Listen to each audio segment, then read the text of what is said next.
January is when a lot of people can lose the year before it even gets rolling. Not because they fail, not because they stop working, but because something important shifts early on. Subtle enough to feel reasonable, familiar enough to feel responsible. And once it happens, the rest of the year starts building, layer upon layer on top of it. Most people do not notice it while it is happening. It does not feel like a mistake. It feels like momentum. It feels like getting organized. It feels like doing what you are supposed to do. And by the time it becomes obvious, the year already has established direction. Not necessarily the right one, just one that now has weight behind it. January carries more expectation than it deserves. We treat it like a beginning, as if something decisive is supposed to happen the moment the calendar turns, as if clarity should arrive on schedule simply because the month changed and the year started fresh. That expectation creates pressure way too soon. Please don't misunderstand me. I am not someone who avoids pressure. Pressure has been useful to me for most of my working life. It sharpens focus, it accelerates decisions, it gets work finished. When the task is clear, pressure can be a very powerful ally, but January applies pressure before our work for the new year has defined itself. And that is where things begin to drift. What I usually experience first in January is hesitation, not because I am lost, but because my ideas and opportunities have not fully formed yet. The days feel tentative.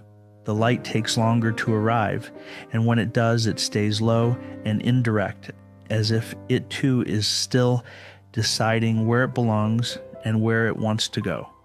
January is all about activity, and unresolved resolutions are everywhere. That mismatch can be unsettling when we are expecting momentum and measured progress. When I photograph in January, I am not always chasing something specific. I am trying to get my creative bearings. I am trying to understand where I am standing after everything that came the year before, both creatively and personally. I'm thinking about fresh ideas. For a long time, I treated that hesitation as a problem. I assumed that if I felt uncertain, I must already be behind. January reinforces that assumption. It carries an unspoken expectation that energy should be high and direction should already be clear. And if it is not, then something must be wrong with us. So people compensate. They set New Year's resolutions. They tighten plans. They define goals, and they commit early. They call decisions progress or good enough. And on the surface, everything feels fine. But pause here for a moment. If you are already making commitments, setting direction, or deciding what this year is going to be about, ask yourself this, and be honest. Are you responding to something you truly understand? Or are you responding to the discomfort of not knowing yet? Because those two states can feel almost identical in your brain. Both create urgency, both feel like movement, and both can convince you that action is required right now. Pressure works by forcing closure. It narrows options. It rewards decisions. That is exactly why deadlines are so effective, even if sometimes painful. But closure only serves our photography when there is something solid to close around. January often arrives before that point. There is a demand to define intentions, declare focus, and decide what the year is going to be about before enough information has been gathered to do that honestly. For those of us who have spent professional lives in deadline-driven environments, that pressure can feel familiar, even reassuring, but it shortens our window for important discovery. This becomes most obvious when we look at other people's work. Finished photographs are everywhere. They arrive in a complete state, confident, resolved, and almost always stripped of context. We do not see the uncertainty that came before the image settled in the photographer's consciousness.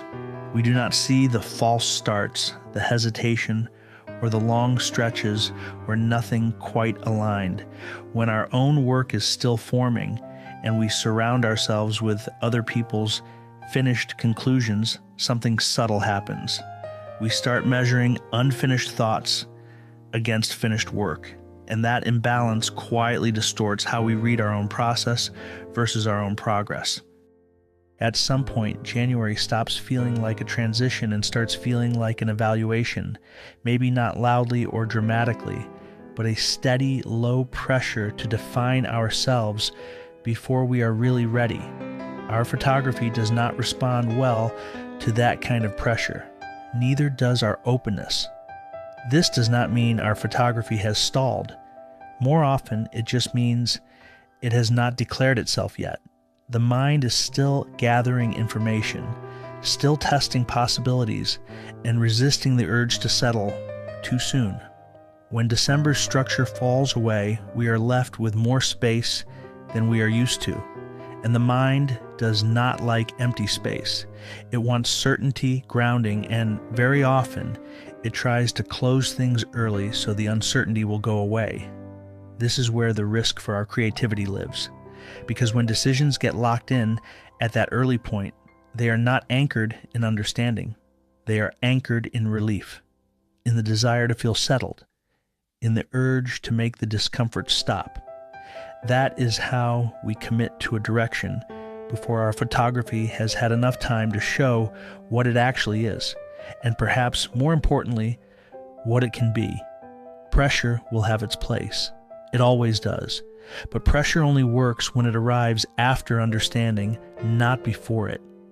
Leaving things open in January is not about comfort. It is not about avoiding responsibility. It is about openness, and openness is an active state of mind. Here are my simple steps for January. I make images, but I resist the urge to explain them to myself in certain terms.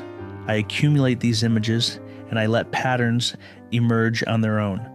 Some get printed, contact sheets are made, but I postpone my final direction just long enough for something beautiful, meaningful, or unexpected to emerge. It means working without naming the outcome. It means gathering information without rushing to interpret it. It means making photographs without deciding what they are for just yet. Creativity can be our guide, but January is not the time to declare our entire year. It is the time to interpret our possibilities. The difference is subtle, but important.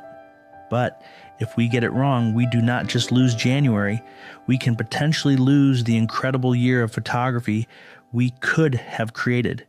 When we get it right, we do not force the year into shape. We allow it to take shape.